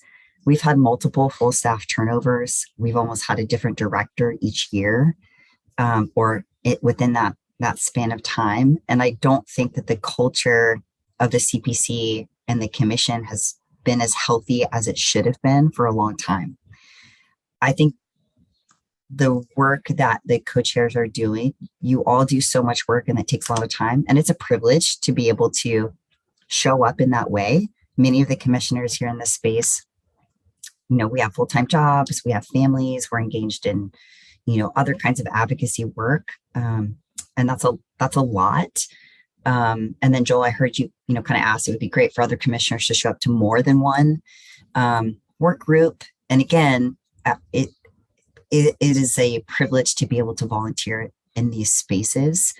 The requirement for 10 hours a month, I know, is still hard for some people based on when we have our meetings, whether we're caregivers, we have kids. And I want to make sure that the commission is remaining as accessible as possible. So just sharing that a little bit as my experience, it is not the size that has contributed to a lack of engagement. I think we've just been operating in an unhealthy way for so long.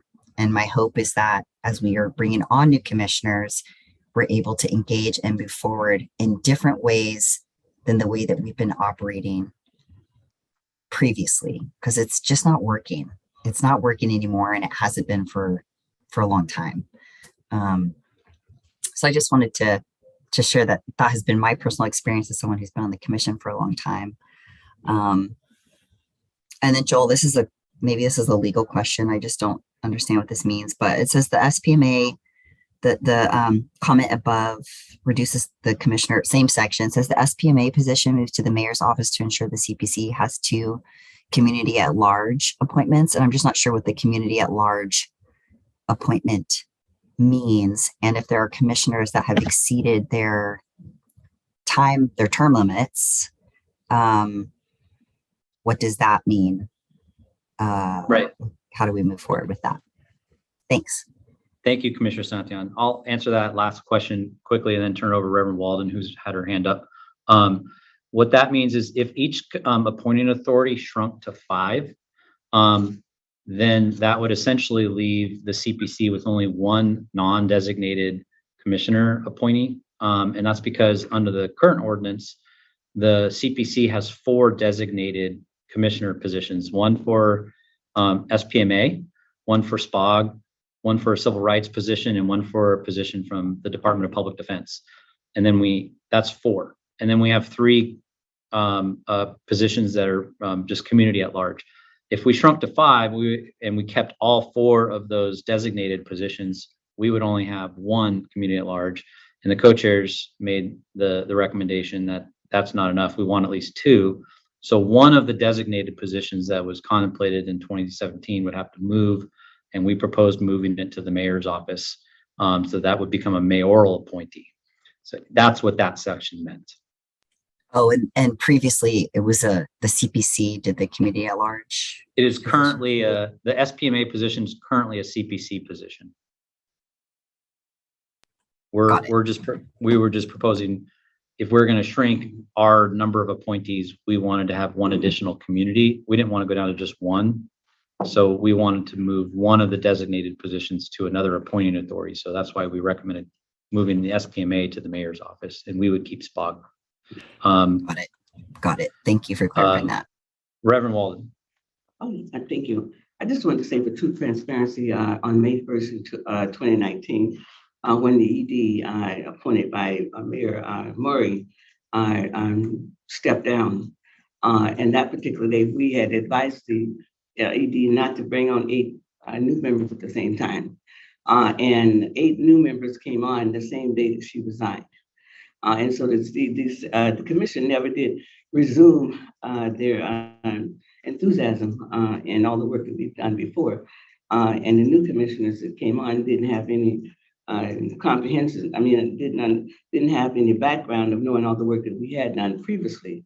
And so when that ED stepped down and the executive and Bessie became the interim, then we started the search when Bessie decided to move on for an executive director. And so we've only had 1 director. All the other directors have been coming from the inside or appointed by a previous mayor.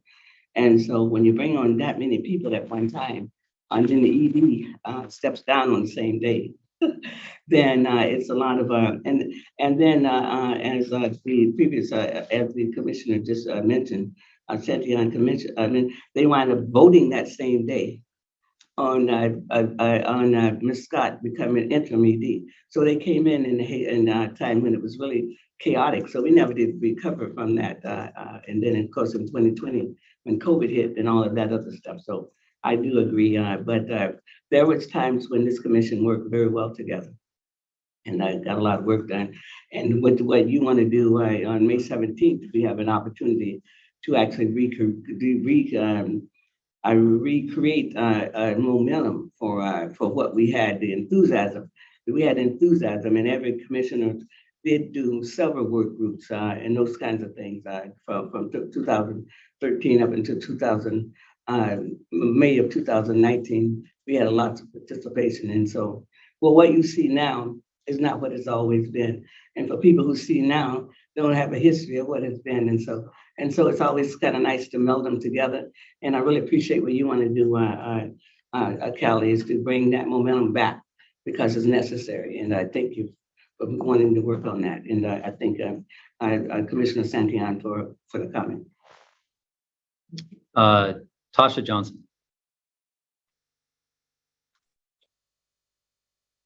Good morning, and thank you for recognizing me.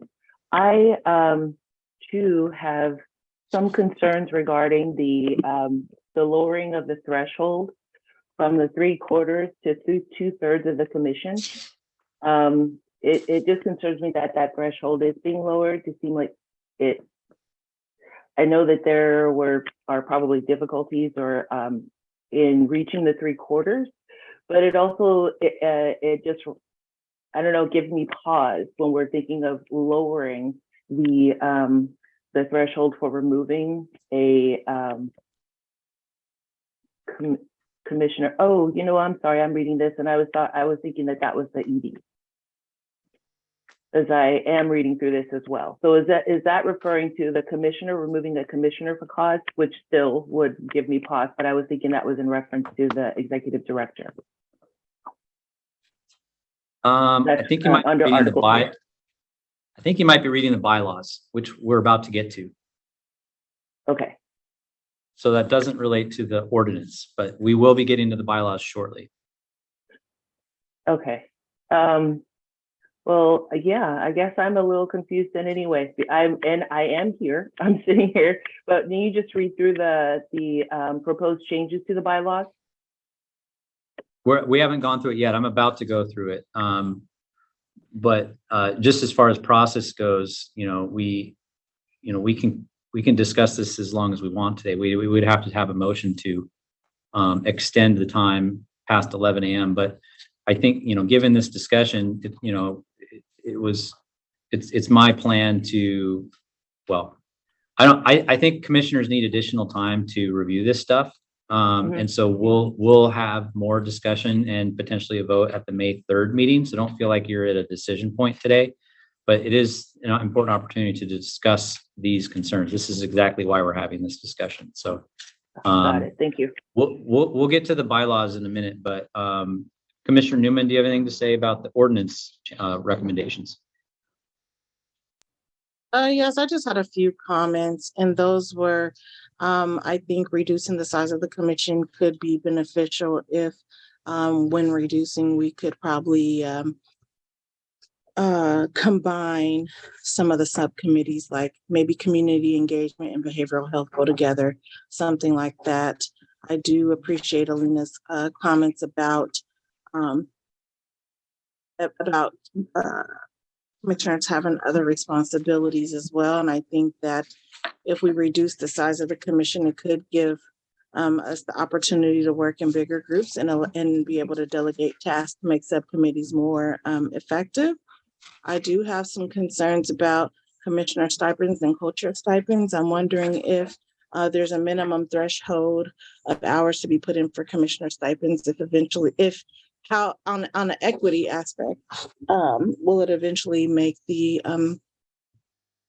faces of the CPC be of, I guess, one, it might leave out those that may really want to participate, but maybe their employment doesn't give them very much flexibility. But I think those are the voices too that we want to hear, because those are the often the communities that are affected by police issues. So I do think it's a great idea to have a deputy director. So those are just my thoughts. Thanks. Thank you, Erica. Any additional thoughts, discussions at this time on the ordinance?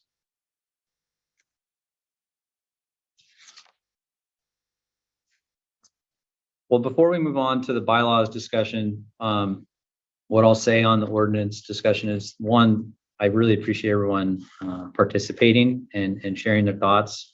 To the extent that you have concerns or things that you'd like to see that are different than what's in the current draft of the proposed or recommended changes, my ask to you would be if you could please reach out to me or to Kali.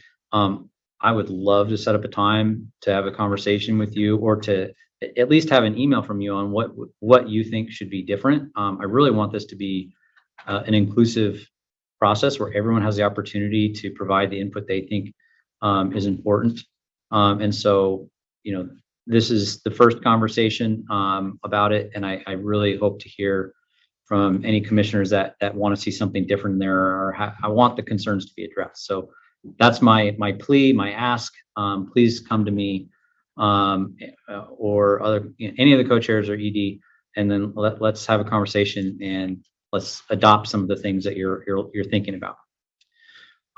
Okay, that leads us into, we have about 18 minutes. We may need to extend time. There are some changes to the bylaws that the co-chairs are recommending.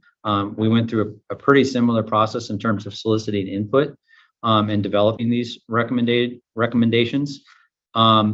Just to be clear on the process, the CPC bylaws, our current bylaws require that if we are going to change our own bylaws, we can do that at any time.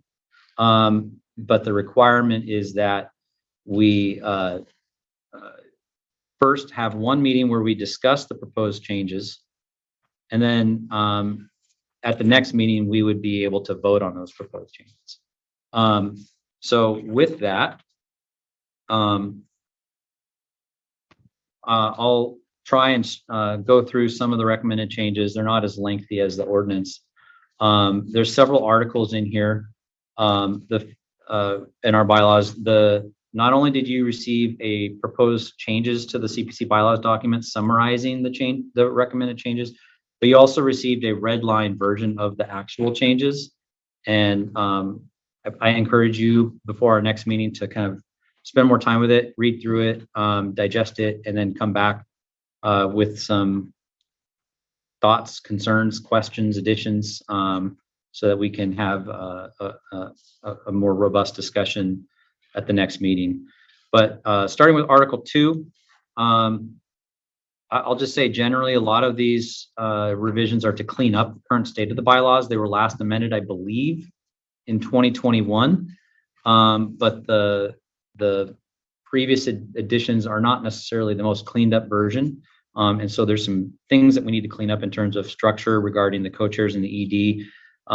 We've proposed amendments to clarify the co-chair's responsibility for supervising the ED, consistent with what we've discussed earlier. We've proposed clarifying the ED's responsibilities.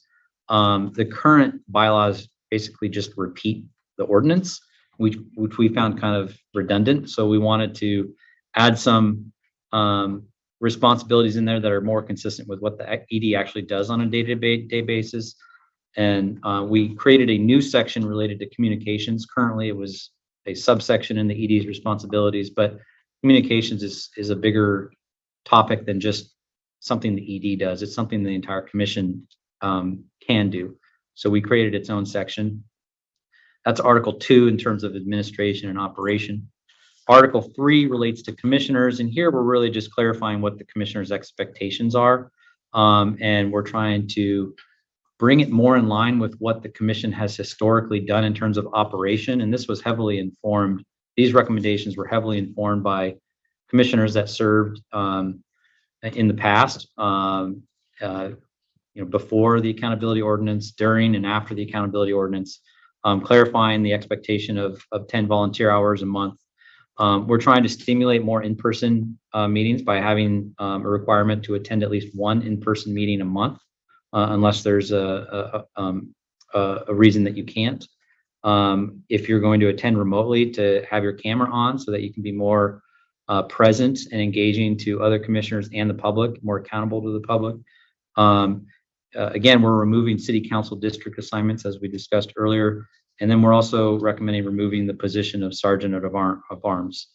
And then this is something that I believe was it Commissioner Johnson or, yeah, it was Commissioner Johnson that mentioned her concern. We did look at the 3/4 threshold and thought it might make sense to go to 2/3, but I understand Commissioner Johnson and maybe others want to have some discussion on whether that makes sense. I'll just say there was a threshold to remove not just the commissioners, but the co-chairs. And we were recommending removing the threshold for everything from 3/4 to 2/3 for any type of action like that. But I look forward to additional discussion on that. We provided a requirement that the ED give notice to the relevant appointing authority if the CPC makes a recommendation to remove a commissioner for cause. That's something that the ED should notify their respective appointing authorities. And again, we're adding that requirement for participation for the monthly stipend. It is difficult to, and a privilege, as Commissioner Santillan mentioned, to participate in the work of the CPC. And you do deserve a stipend, and that's why that ordinance was enacted. But if you're going to receive that stipend, it does need to be in recognition of the financial burden incurred as part of that participation.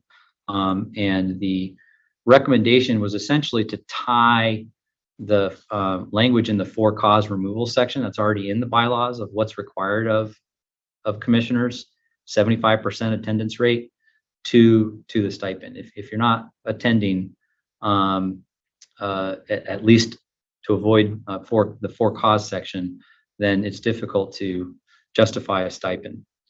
Then we get into officers. We're trying to, one thing we're recommending, and this is something we've heard from our accountability partners, that there's, to improve the stability, that it would be helpful if the co-chairs serve 2-year terms rather than 1-year terms. So we've included that recommendation in this. We recommended removing the requirement that co-chairs cannot be from the same appointing authority. Commission should be able to choose who its co-chairs are, whether they're from the same appointing authority or not. They're all commissioners. Again, we remove the sergeant at arms. And again, removing the threshold or reducing the threshold to remove a co-chair from 3/4 to 2/3. Article 5 related to meetings, we create a permanent hybrid in-person meeting option. Again, while requiring each commissioner to attend a regular commission meeting in person at least once per month, unless there's some reason a commissioner is unable to do so, which would need to be communicated to the co-chairs and the ED. Article 8 related to committees. That's mostly just cleaning up some language. We clarify that these are not ad hoc committees, they're work groups. That's the language we've been using for years, and so we're just clarifying that that's what these committees are. They're work groups. And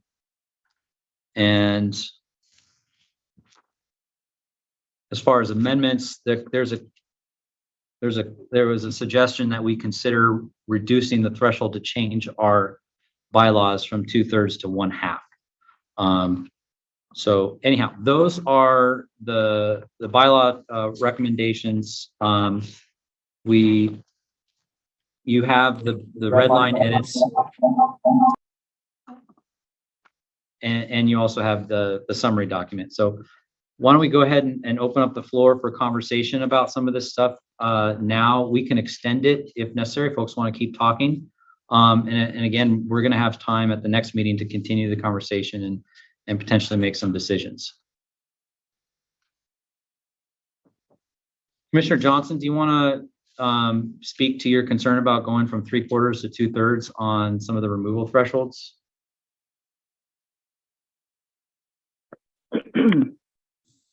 I was actually going to just take a pause, review this a little bit more before continuing that comment. But okay. It's still, yeah. I'll just do that. I'll do that. Perfect. Thank you. Absolutely. Look forward to hearing more about that from you next meeting. Commissioner Santillan.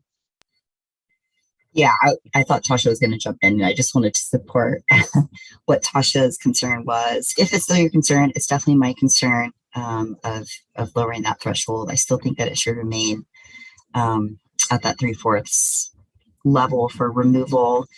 I'm curious if in the Article 2, we could just see specifically like what the language was to what it's being changed to side by side. I appreciate like the proposed change, like the amends idea, but I would just love to see that language for the first two paragraphs and the purpose and rationale in that article. And then for Article 3, again, it's a privilege to be able to volunteer. I know not everybody can give 10 hours of volunteer service. We have 2 commission meetings, that's 4 hours. Let's say we have a work group committee, that's 6. I'm curious of where the other 4 would be coming into. I don't think that's accessible for a lot of folks. And I think requiring participation at monthly CPC meetings, committee assignment meetings, community engagement events, both virtually and in person, is important. I just think 10 hours is going to be a barrier for some people. The clarifying that commissioners are expected to attend in person at least 1 commission meeting a month. I'm someone who can't do that. I'm a primary caregiver and I'm in another state right now, so that's not accessible to me. And I think just in terms of accessibility in general, the requiring commissioners to keep their camera on and remain visible, I think that there are other ways that the community can hold us accountable. Our pictures are on the website, our emails are on the website. I'm always open to hearing and meeting with community in person. I don't think that personally, like I spend so much time on Zoom. Sometimes I just want to have my camera off. It doesn't mean that I'm less engaged. So I think I just wanted to bring that up, especially if that is saying that if these requirements aren't met, it would be considered an unexcused absence. I think it's a little bit of an overstep for the CPC, saying how people can show up, just especially in regards to accessibility. For the Article 4 with officers, I feel like we've had, like Reverend Walden has served as a co-chair for a long time in multiple slates. And I know going from 1 year to 2 years would be more consistent, provide some stability. And I also heard what you said, Joel, about having accountability partners ask for that as well. I still think that we should have conversation as a commission, just as the co-chairs are reviewing the ED's kind of role, the commission should be able to review the co-chairs as well. And if we don't want that to be the case, then maybe we just at the end of that 1 year are able to put, have a conversation about it, put it to a vote. So I just wanted to share that. And then just historical context, the removing the requirement of the co-chairs not being from the same appointing body. We did that historically in years past, because unfortunately there was a specific appointing body that was disrupting commission work and trying to drive it towards their agenda. And that ended up being very harmful. It broke a lot of trust amongst commissioners. That was also something that the community, like that was harmful to the community that was seeing that take place. And we want to make sure that one appointing body does not have more influence over the other, and to encourage and support our appointing bodies to work together. So I do agree that the commission should absolutely be able to vote who our co-chairs are. But I still stand by that, that kind of decision that we made years ago to not have the co-chairs all be from the same appointing body. So I just wanted to give some historical context of like why that was even put in there. It took us a long, like some of those commissioners, I don't think are even on the commission anymore. And it took a really long time to mend that, I think the best that we could. And again, we didn't go through a process of mending that as well as we should have. But I just wanted to throw that in there. And then just adding the last article, the meetings. I love establishing a permanent hybrid in-person and remote meeting option. Again, especially for accessibility. But again, on the same accessibility point, knowing that some commissioners aren't going to be able to show up in person downtown during the working day for those meetings. So just wanted to share that. And and then the amendments, sorry. I can also send you a Google Doc, Joel, for all of the comments I made. I just made a copy of these so I could put my notes in there, but just streamlining the process of amending the bylaws. Again, reducing that to half the commission. I would rather keep the 2/3 requirement. It just feels like limiting the amount of people who can give input doesn't cultivate as much trust amongst the commission as it could. So those are my comments. Thank you. Thank you, Alina. And just real briefly on your request to see the side-by-side language in Article 2, if you reference the red line version, not the summary document that was summarizing the changes in the red line version, but just look at the red line version. That should give you the existing language and the new language. Yes, please send me that Google Doc. I'd love to see all of those comments. Reverend Walden. I just want to have a comment also about the co-chairs. I not being appointed from each appointing authority on this last time around when Aaron and Lauren both stepped down.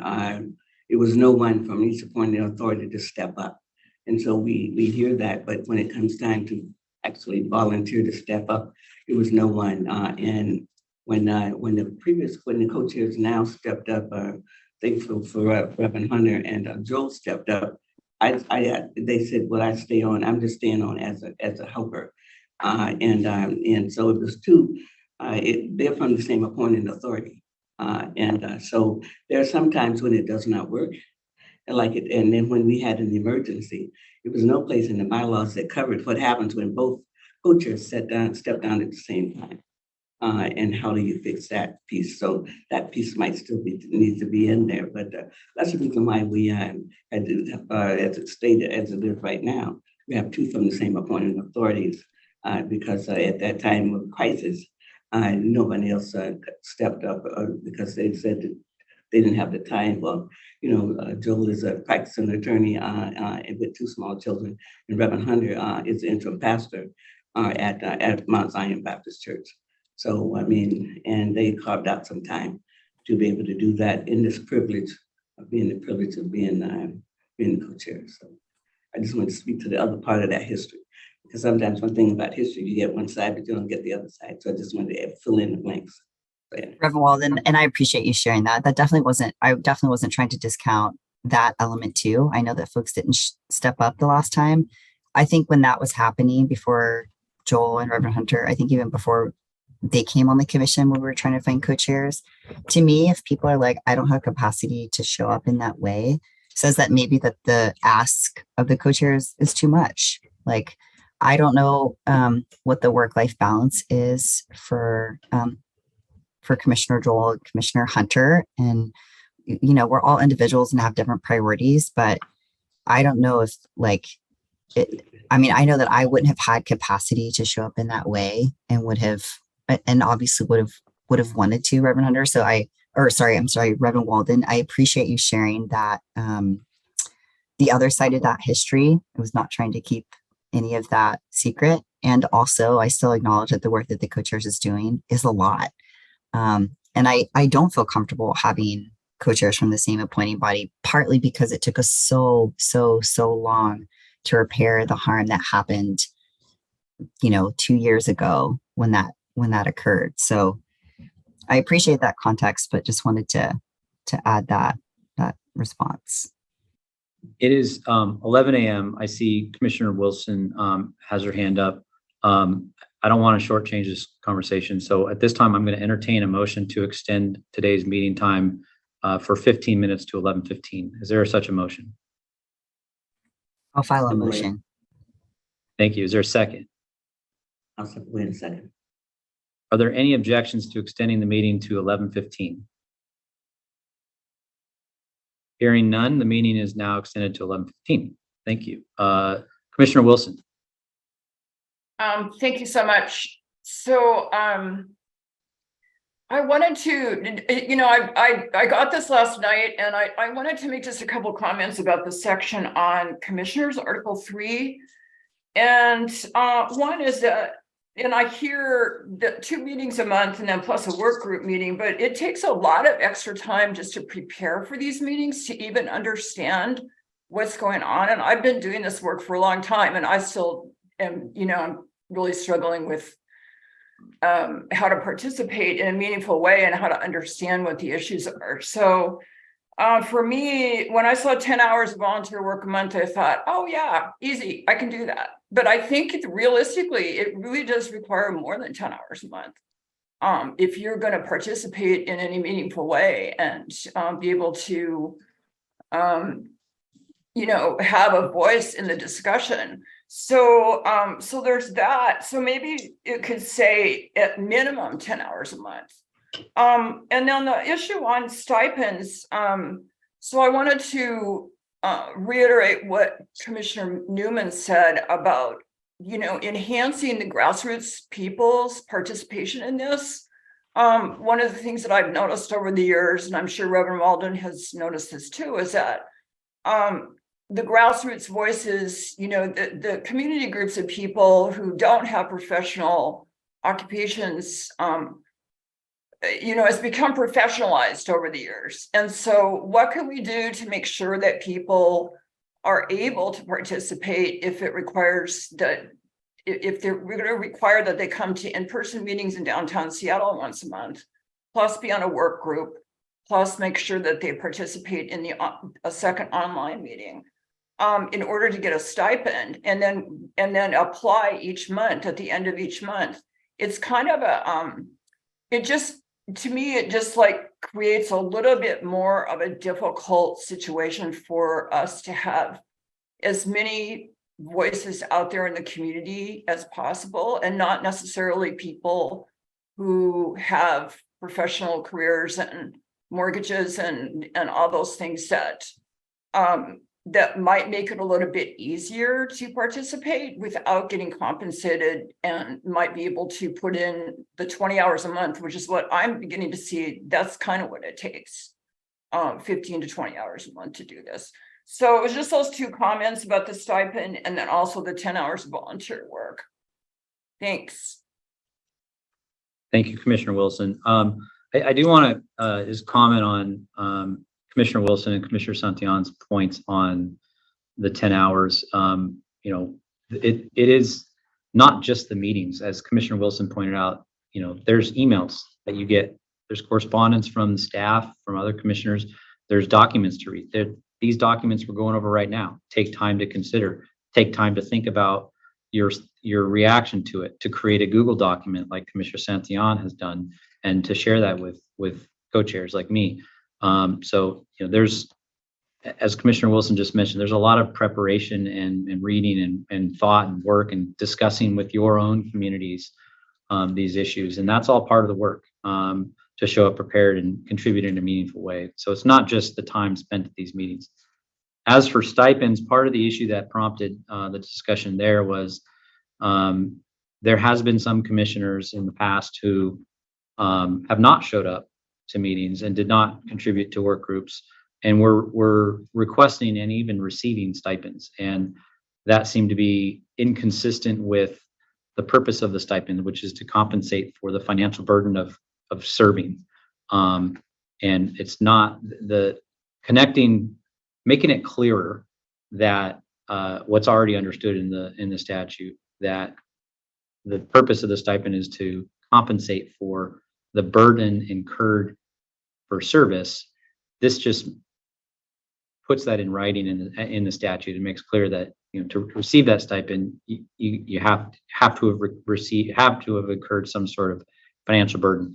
Anyhow, that was the thought behind it, but I appreciate everyone's comments.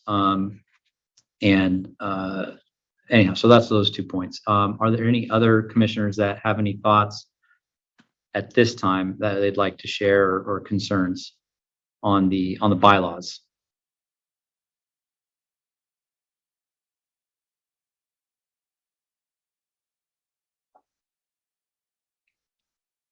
I'm not seeing any. So, okay, so with that actually does bring us to the end of today's agenda.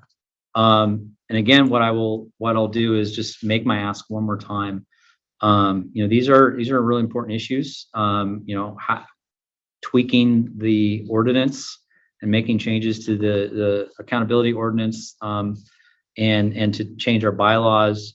The whole intent behind this exercise is to strengthen us, to improve our independence, improve our productivity, improve our engagement and accountability. And it is meant to be an inclusive process. So I really do look forward to hearing from commissioners. This is essentially some kind of an ad hoc work group. So if you have thoughts, I'm really excited to hear thoughts from everyone. Yes, Erica. Just another quick comment. I just think we need I think for myself and other commissioners, I think we do need enough, more time to really go over this. I don't know how realistic it is to get all feedback by May 1st, but I think that we should, really have more meaningful discussions and really time to mull things over to come out with a solution that, everybody's had the chance to really think through and provide meaningful input. Thank you, Erica. Can I ask a question of you? Are you available to participate in a discussion like that in some a work group style meeting between now and May 3rd? I am available to participate in a work group discussion meeting between now and May 3rd. My concern is that it seems rushed, right? And I don't want anybody to feel rushed. I would like for us to have maybe 2 work group meetings, maybe for an hour each time. And then maybe the third one, we can say, hey, this is what we gathered thus far. How do people feel? And if it's a general consensus that people feel more comfortable with what the changes are going to be and what input has been received, I think that's a little bit more reasonable. Those are just my thoughts. Thank you, Erica. Commissioner Santillan? Yeah, I just wanted to lift up what Commissioner Newman was saying, and I agree. I had time this morning to go over that and still not able to digest everything. And there's also just like legal language that I did not go to law school, so having to just, I feel like if there are some things that I'm working hard to understand, and kind of like Commissioner Wilson was sharing too, that that I would assume the community also has a hard time understanding. That's been a consistent thing on the commission, is like sometimes we're using legal language that is not accessible to everybody. So just agreeing with what Commissioner Newman said, and I also would be happy to participate in a Zoom, another kind of work group meeting that's an hour, just to give people time to. I'm a process out loud kind of person. I'm sure all of you can tell that right now. Whoops. Mm-hmm. Rather than reading back information. Right. But Joel, I appreciate you reading through that. And I think hearing you talk through some of that was really helpful. So I'd be open to having another meeting or two to Commissioner Newman's suggestion. Great. Erica, yeah. Sorry, just one last comment.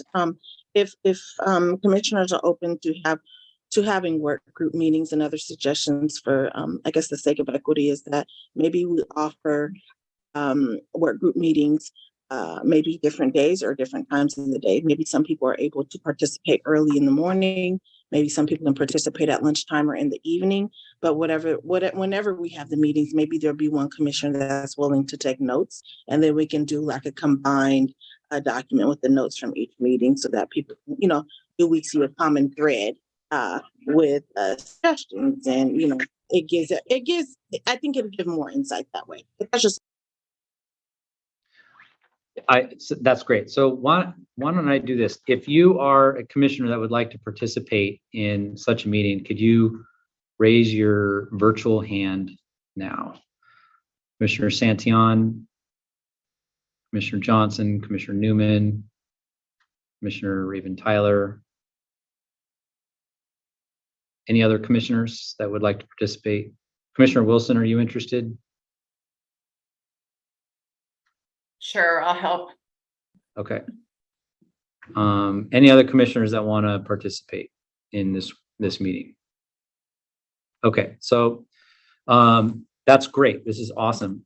So what I propose is that Collie can send out some sort of doodle poll to each of you So look for that correspondence. We'll send it to both your personal emails and your city emails.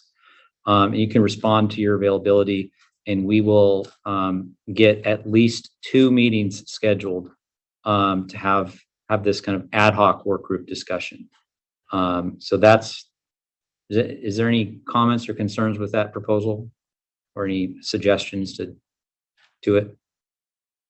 Does that sound reasonable to the folks that have, asked to have more engagement with this?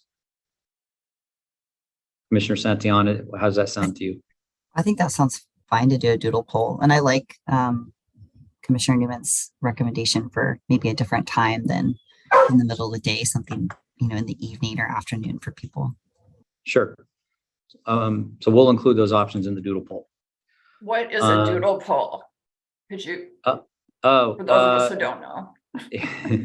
My understanding of a doodle poll is where a poll goes out to everybody included in the poll, and you click on the times that you're available, and Collie will kind of collect all that and find the time that everyone or most folks are available, and make sure we have at least 2 meetings scheduled, and everyone who wants to participate can attend at least one. So the purpose is really to find the time that works for folks, the most efficient way, rather than sending 30 emails to figure that out. Commissioner Newman, yeah.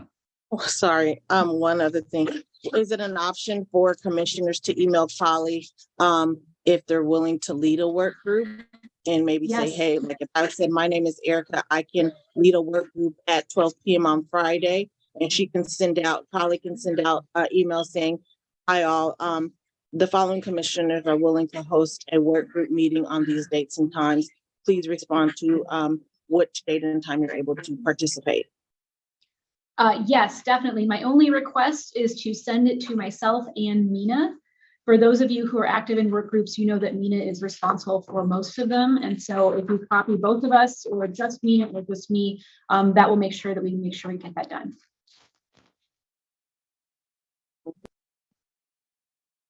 Well, thank you everyone for taking the time. I know we did a lot today. This is, from my view, very exciting, and look forward to continuing to work on this in our work groups and in our next meeting. Thank you for your time, and everyone have a really great rest of your week. And we'll see you in the next work group and at the next meeting. Thank you, everyone. Thank you. Thank you. Have a good one. Thank you.